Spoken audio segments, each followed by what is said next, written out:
always be grateful. Can hardly believe it, but it's sinking in now, the enormity of what has taken place. Peaceful election, eventually a peaceful transfer of power. I accept tonight the responsibility that you have given me to be the leader of this, the greatest country in human history. I have a lot to be thankful for tonight. I'm thankful for America and thankful that we are able to resolve our electoral differences in a peaceful way. This peaceful transfer of power is one of the hallmarks of a true democracy. President Carter, President Bush Sr., as well as the current president have all been very gracious and offered to provide any help that they can in this transition process. We are now all rooting for his success in uniting and leading the country. The peaceful transition of power is one of the hallmarks of our democracy.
Simply breathtaking. That is I Pet Goat 2, and you can go to heliofont.com.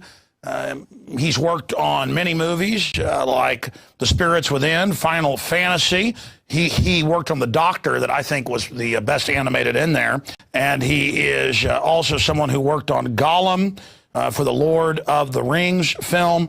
Just an amazing artist and spent years putting together what you just saw. I mean, the archetypal images in it, a lot of people have projected onto it their own thoughts, their own ideas, and they say the most powerful art out there is basically designed to do that.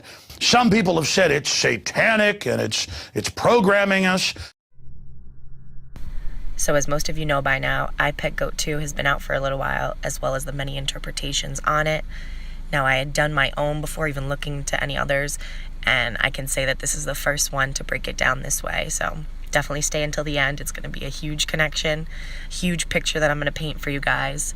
Long story short, it's going to touch on Freemasonry, Akhenaten, that specific bloodline, where Freemasonry started, as well as the Obama prophecy, which I think specifically all confirms what I Pet Goat 2 is really trying to say. So let's get into it. And actually, that looks like me. Look at those ears. And he was the overseer of the pyramids. So you think Obama is a clone of Akhenaten then? Let's get to that. Let's have a look at this. All right. Now, I've established the idea that Akhenaten is the go-to guy for all the secret societies, from Rosicrucians to Freemasonry. If you also understand that Akhenaten was the carrier of all this knowledge, the renegade, you would understand why they would bring him back out of all people. And like I say, the Hastings Institute even went forward and said this. Well, you know what? I put this picture and I split again the faces in half. Now, I'll admit here live on television that I did not manipulate, squish, or do anything to make that face fit the other face. They just fit. I cut them straight in half and I put them together and they are an exact match. So now we have two faces of a single family of Egypt and a single family that is the first family. So you're looking at Akhenaten split with Barack Obama, and you're looking at Queen T split with Michelle Obama. Okay, so we're dealing with the fact that you can clone a mummy, that cloning has been going on since 1951, that if the secret societies in charge of our planet were going to bring back anyone in the world, it would be this man. And now we've got this mysterious man who we call Barack Obama, and I'd like to get into more of him a little bit later. Of course, he's Barry Soetoro, Barry Dunham. Nobody knows what his name is, and I predict that as well. No one knows where he's born. No one knows his real identity, right? Exactly. He was born on Krypton. Exactly. Amid the remains of dozens of pharaohs, Egyptologist Salima Ikram is going to help me find one whose name is Akhenaten.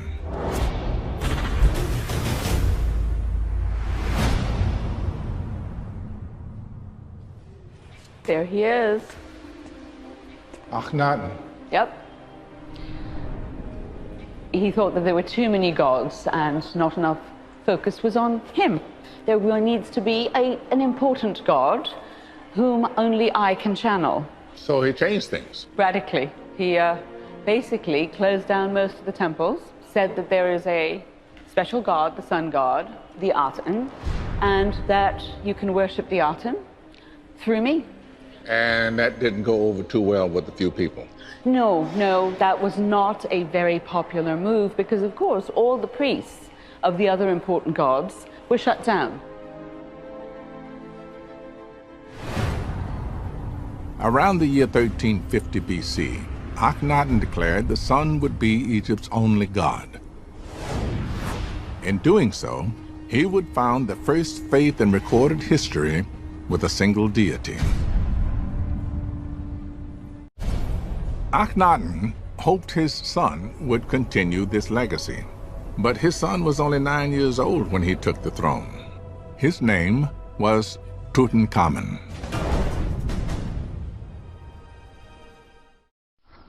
Welcome once again, ladies and gentlemen, boys and girls, to Mysteries from Beyond the Other Dominion. I'm your host, Dr. Franklin Rule, and now the question of the day.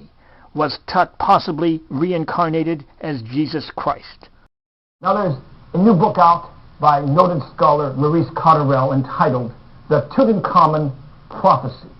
And in it, he claims that King Tut, seen here, actually was reincarnated as Jesus Christ. Cotterell also points out that in the tomb of Tut, there are hieroglyphics referring to him as the Son of God, similar to Jesus Christ. Also, those hieroglyphics refer to an unfulfilled religious mission that Tut had. Another idea is that Jesus may have had many previous incarnations. Don't forget, Buddha had 350, he claimed. Now, if we're going to go this far and assert that Tut may have been had reincarnated into Jesus, I'd like to nominate another pharaoh, Akhenaten, who was actually the predecessor to Tut and possibly his father. At his death, the religious hierarchy which had opposed him, just as the religious hierarchy at the time of Jesus opposed him, destroyed those temples and called Akhenaten an enemy of Egypt. A few years before she died, the famous American psychic Jean Dixon granted an interview to an Austrian journalist during which she revealed some final details concerning the birth and ancestry of the so-called Antichrist, the prophesied charismatic leader of the coming world government. According to her visions, he would, on his mother's side, be of Davidic lineage, and his father's bloodline would be related to the ancient Egyptian pharaoh, Akhenaten. What do we really know about our ancient ancestors, the Sumerian civilization? Who were these gods, the Anunnaki? What does Anunnaki mean? We know that there are several words that essentially mean the same thing. According to ancient Sumerian texts, it simply means those who from heaven to earth came. And when you look into the Sumerian epic of creation in the book of Genesis, we see a very similar story told. In Genesis chapter 6, verses 1 through 4, it reads, "And it came to pass, when men began to multiply on the face of the earth, and daughters were born unto them, that the sons of God saw the daughters of men that they were fair, and they took them wives of all which they chose. There were Nephilim in the earth in those days, and also after that, when the sons of God came in unto the daughters of men, and they bare children to them. The same became mighty men which were of old, men of renown." I am the daughter of a 32-degree Mason, and here's what I know.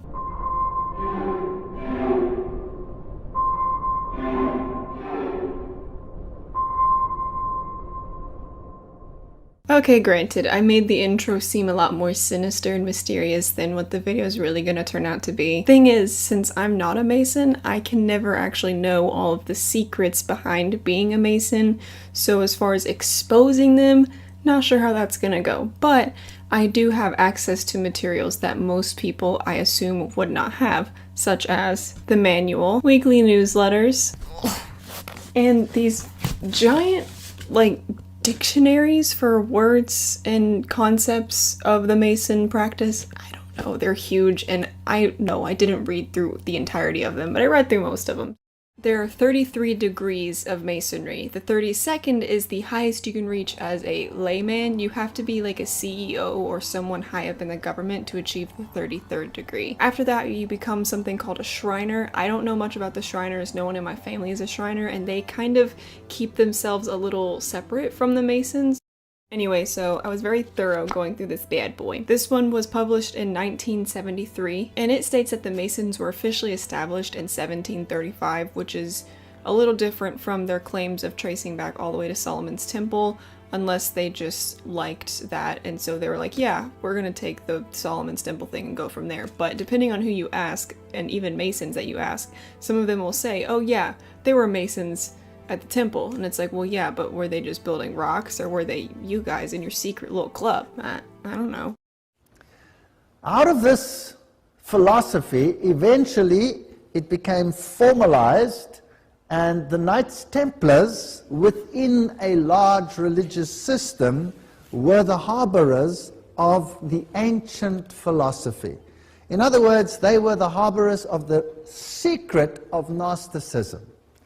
They had very close ties with the Islamic societies, and eventually we saw that the Knights Templars were suppressed by the King of France. Many of them escaped, however, to Spain, where the king in Spain gave them his protection, and they flourished further, and their rites and rituals and degrees were perpetuated in subsequent organizations. So the Templars never really died other than in name. And by the way, that's not even Freemason. That's not how you spell Freemason. You spell Freemason P-H-R-E, Freemason, which means son of light, which is the last degree that you go in the African Kemetic wisdom school. You have the initiate, you have the apprentice, then you have the son of light. That's when you're an elder. You're a son of light. And that's what a Freemason is. Frey, light, mason means son of. What I'm saying is, so is there something about God that the Masons know that other people who are not Masons don't know? No. He's the same God to everybody. This is the only question that I feel like my grandfather kind of danced around on purpose, not just because that's how he talks. Whenever I asked him if the Masons know more about God, he said they did, but when I asked him straight out, he said no, and then kind of talked in a circle for a little bit. Okay, so like I said, someone who lives by, say, the same moral compass that a Mason lives by, taking care of others, serving the Lord with all his heart, is there something he doesn't know because he's not a Mason? Is there something about the Bible or about God that is exclusively knowledge that only Masons have? No. No, it's right in there, and he's got the same reading that we have. So back to my question then, so is there a difference between that person outside of they're just not a Mason? If that person serves the Lord, takes care of others, is charitable. He's as good as that Mason is if they're both serving God under the same principles. So again, what is the incentive to be a Mason if you can just be a part of a church and serve the Lord in that capacity instead of, having to go to lodge meetings and paying dues and things like that? I never thought about it like that. During his reign, the pharaoh Akhenaten was able to abolish the complex pantheon of the ancient Egyptian religion and replace it with a single god, Aten, who had no image or form. When modern archaeologists came across the strange figure of Akhenaten in the ruins of Tel el Amarna in the middle of the 19th century, they were not sure what to make of him. Some thought he was a woman disguised as a king. By the early years of the 20th century, when the city of Amarna had been excavated and more became known about him and his family, Akhenaten became a focus of interest for Egyptologists, who saw him as a visionary humanitarian as well as the first monotheist. Now, with those gods abolished, Akhenaten and Nefertiti took their roles for themselves. They would be the only link between the life-giving sun god and the world of the living. This right here is a hieroglyph of Akhenaten and Nefertiti. The spiritual realms were preparing everything before God came down in the flesh as Jesus Christ. Even in these old hieroglyphs, it shows all about the end times and even things that are going on back then being controlled by the watchers, if you will, aliens. Now, we've shown this many times on my channel before, all around the world. This glyph here I have broken down several times for the last couple of years. There are some other people on YouTube that are breaking down this same glyph. It's okay if they want to claim all of the glory, if you will. I give everything up to the Lord God. But I showed these things first, so let's show all of the truth here. This one here shows about the alien that I show on my channel all the time coming, interweaving with man. Here he is right here. That is him. This is his head. He has these things that hang down way like this. His head goes way back and is in part of Akhenaten here. Akhenaten is doing things with the sun rays and creating different lily things, little mass, if you will. This is a way that the spirits can jump. Do you see this man in this little chalice right here? He has come through from the other side of whatever the other side is, and he is in this chalice now, ready to be drank.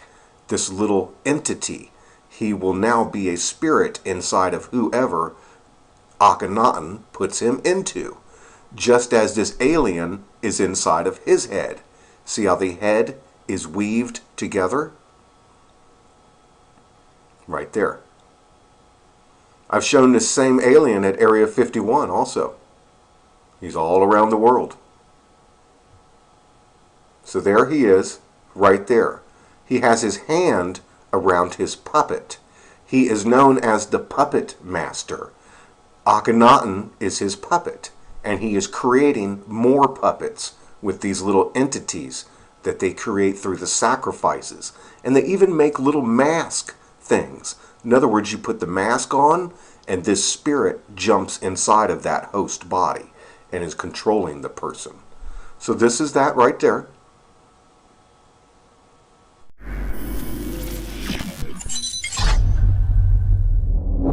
If you see me ever use imagery, you're going to know that I'm using it not to just create, some sort of marketing gimmick, but I'm going to use it so that I can actually have an honest discussion with people, like the one that I did on the Martyr when I asked people about so-called Masons and Illuminati, and I said, listen, Masons are people that I've known many Masons in my life.